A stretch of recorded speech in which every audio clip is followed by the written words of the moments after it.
भगवान श्री कृष्ण कहते हैं कि जब भी किसी कार्य को करने में अगर लालच होगा, बेईमानी होगी, जलन होगी, तो वो काम ना तो सही होगा, ना ही उसका परिणाम फलदायी होंगे। इसके अतिरिक्त जिस कार्य को हम पूरे मन से प्रेम पूर्वक करेंगे तो वो न सिर्फ हमारे लिए बल्कि समाज के लिए भी अच्छा होगा। जो व्यक्ति कामी प्रवृत्ति का होता हो, जिसके मन में लोभ होता हो, जो अत्यधिक क्रोधी स्वभाव का होता हो, उसके लिए नरक के द्वार सदैव खुले होते हैं। अर्थात ऐसे व्यक्ति को तो सिर्फ नरक में ही जगह मिलती है।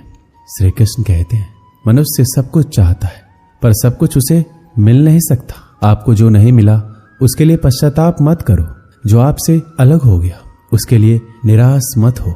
मैं सभी प्राणियों के हृदय में स्थित आत्मा हूँ। मैं सभी प्राणियों का आदि, मध्य और अंत भी हूँ। हर व्यक्ति श्री कृष्ण से जुड़ा है और श्री कृष्ण हर व्यक्ति से जुड़े हैं। वही हमारे आदि, मध्य और अंत हैं। ठंड या गर्मी, सुख या दर्द का अनुभव करें। ये अनुभव क्षण भंगुर है, वो आते हैं और चले जाते हैं।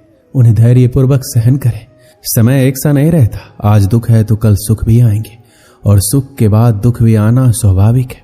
आपको पूरे धैर्य और श्री कृष्ण पर विश्वास के साथ अपना जीवन निर्वाह करना चाहिए।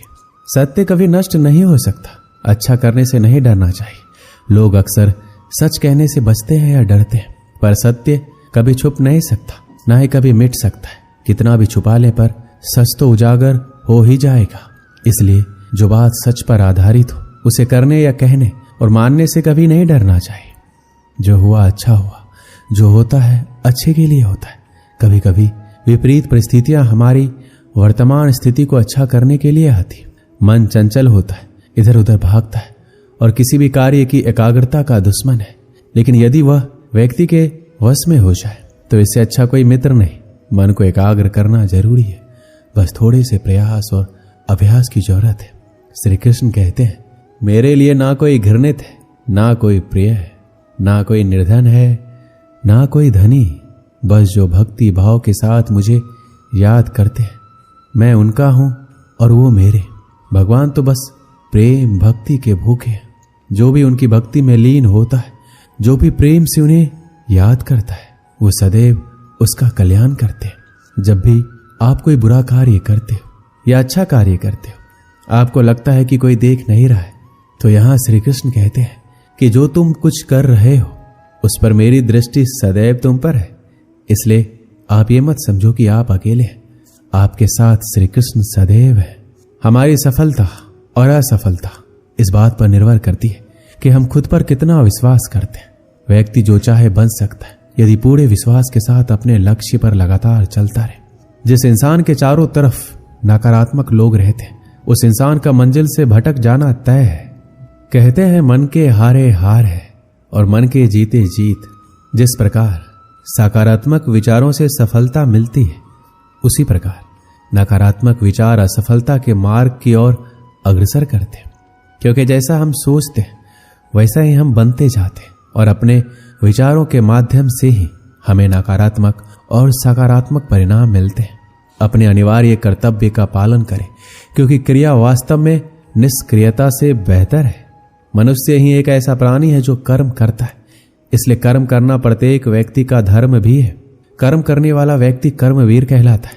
इसलिए कार्य करते रहना खाली बैठे रहने से हमेशा बेहतर होता है। समय हमेशा चलता रहता है, कभी रुकता नहीं है। यदि आज आपका बुरा समय है तो कल अच्छा आएगा। इसलिए आप बिना किसी स्वार्थ के सिर्फ कर्म कीजिए, फल समय खुद देगा। ना तो समय रुकता है, ना ही एक सा रहता है, ये हमेशा बदलता है। सुख के बाद दुख, दुख के बाद सुख का आना अनिवार्य है। इस पर हमारा कोई वश नहीं है, लेकिन कर्म पर हमारा वश जरूर है। इसलिए सिर्फ कर्म कीजिए, वो भी बिना चिंता किए।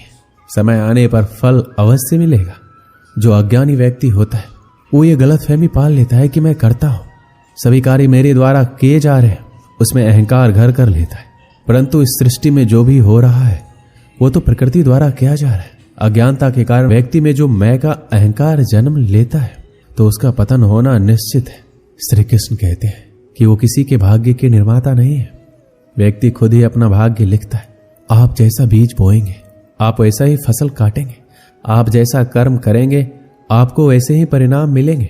यदि विद्यार्थी मन लगाकर पढ़ाई करेंगे तो परीक्षा में सफल होंगे। इसलिए हर व्यक्ति का भाग्य तभी बदलेगा जब वो ऐसे कर्म करेगा।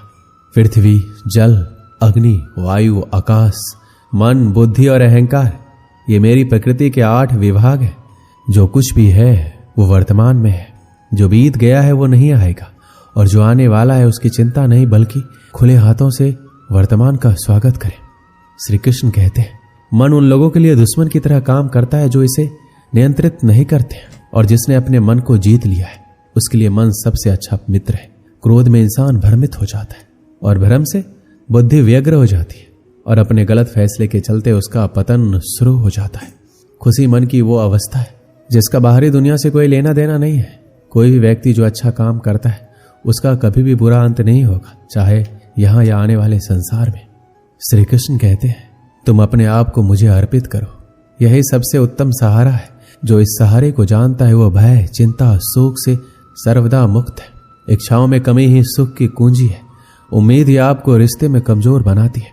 उम्मीद का जन्म आपके मन में ही होता है। शांत, नम्रता, मौन, संयम और पवित्रता ये मन के अनुशासन है जिसे तुम अपना समझकर मग्न हो रहे हो। बस यही प्रसन्नता तुम्हारे दुखों का कारण है।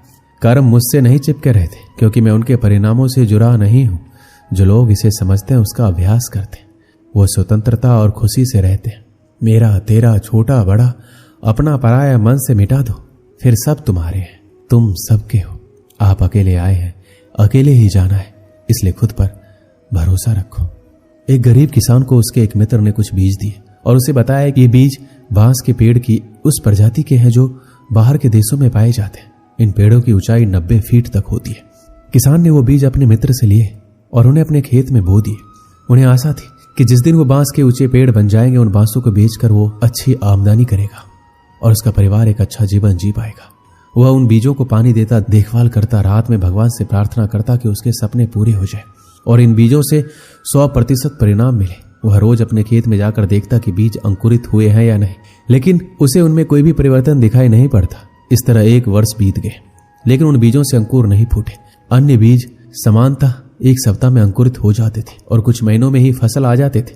उस फसल के द्वारा ही किसान के परिवार का भरण पोषण होता था। किसान सोचा करता कि इस तरह आज तो उसका गुजारा चल सकता है, लेकिन उसके सपने पूरे नहीं हो सकते, ना ही उसका भविष्य संवर सकता है। बांस के पेड़ों की बदौलत वह अपने सुनहरे भविष्य के सपने देखने लगा, लेकिन समय बीतने के बाद भी वो बीज अंकुरित नहीं हुए और किसान को अपने सपने और आशाएं टूटती हुई नजर आने लगी। उनके मन में शंका उत्पन्न होने लगा, कहीं वो बीज सड़ तो नहीं गए। 1 वर्ष और बीता, लेकिन बीज अंकुरित नहीं हुए। दूसरे किसान और उसके गांव वाले उसका मजाक उड़ाने लगे। वह उन बेकार की चीजों पर अपना समय और परिश्रम व्यर्थ गंवा रहा है। सबके ताने सुनकर किसान विचलित होने लगा। उसके मन में ये भय समाने लगा कि कहीं सचमुच वह अपना समय और परिश्रम ऐसे कार्य में तो नहीं लगा रहा जिससे उसे कोई प्रतिफल नहीं मिलने वाला है। 1 साल और बीत गया, लेकिन बीज के अंकुरित होने के कोई चिन्ह दिखाई नहीं पड़े। लोगों ने किसान का मजाक उड़ाना जारी रखा, लेकिन किसान ने आंशिक भय के बाद भी अपने मन में छोटी सी आस बांध रखी थी। इसलिए उसने लोगों की बातों को दरकिनार कर उन बीज की देखभाल करना जारी रखा। ऋतुएं बीतती गई और किसान एक चमत्कार की उम्मीद में बीज को रोज पानी देता रहा, उसका देखभाल करता रहा। लेकिन 4 साल बीत जाने के बाद भी एक भी बीज अंकुरित नहीं हुए, जिससे किसान की उम्मीदें थोड़ी और कम हो गई। लेकिन फिर भी वह उन बीजों को पानी देता रहा। समय के साथ किसान की आशा कम होती चली जा रही थी, लेकिन भगवान पर उनका विश्वास अटल था। उनका विश्वास था कि भगवान उसके परिश्रम का फल उसे अवश्य देंगे। 5 वर्ष बीत जाने के बाद अचानक एक सुबह गांव के लोगों को उस किसान के चिल्लाने की आवाज सुनाई पड़ी। वो सभी अपने घर से बाहर निकले। उन्होंने देखा वो किसान अपने खेत के सामने खड़ा होकर खुशी से चिल्ला रहा है। पास जाकर देखने पर सभी गांव वालों की आंखें फटी की फटी रह गई। किसान के खेत में बांस के बीज अंकुरित हो गए थे। किसान की खुशी का कोई सीमा नहीं था। 5 साल बाद उसकी मेहनत सफल हुई थी। वह खेत गांव वालों के आकर्षण का केंद्र बन गया। बांस के पेड़ तेजी से बढ़ रहे थे। 5 feet, 10 feet, 20 feet, 50 feet, 70 feet, 80 feet और 90 फीट। 5 सालों से खाली पड़ा किसान का क्षेत्र मात्र 5 सप्ताह में 90 फीट बांस के पेड़ों से भर गया। इस चमत्कार को देखकर सभी दंग थे। उधर किसान खुशी से फूला नहीं समा रहा था। वो बांस के पेड़ न केवल उसके परिवार का बल्कि उसके कई पीढ़ियों का भरण पोषण करने वाले थे। वह रह रहकर भगवान का धन्यवाद कर रहा था। उसे समझ आ गया था कि जो उसे सीख मिली है वह अमूल्य है। अपने सपनों का बीज बोने और उसे यथार्थ में परिणित करने के लिए रोज उसका पोषण और देखभाल करने की सीख मिली थी। उसने लोगों की नकारात्मक बातों पर ध्यान न देने का पाठ भी पढ़ लिया था।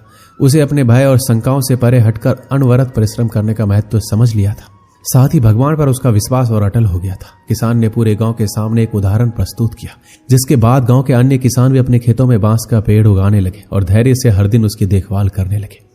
इस कहानी से हमें क्या सीख मिलती है? किसान ने तो अपने सपनों पर विश्वास बनाए रखा, आपका क्या? आप अपने सपनों को पूरा करने के लिए किस हद तक परिश्रम करने के लिए तैयार है?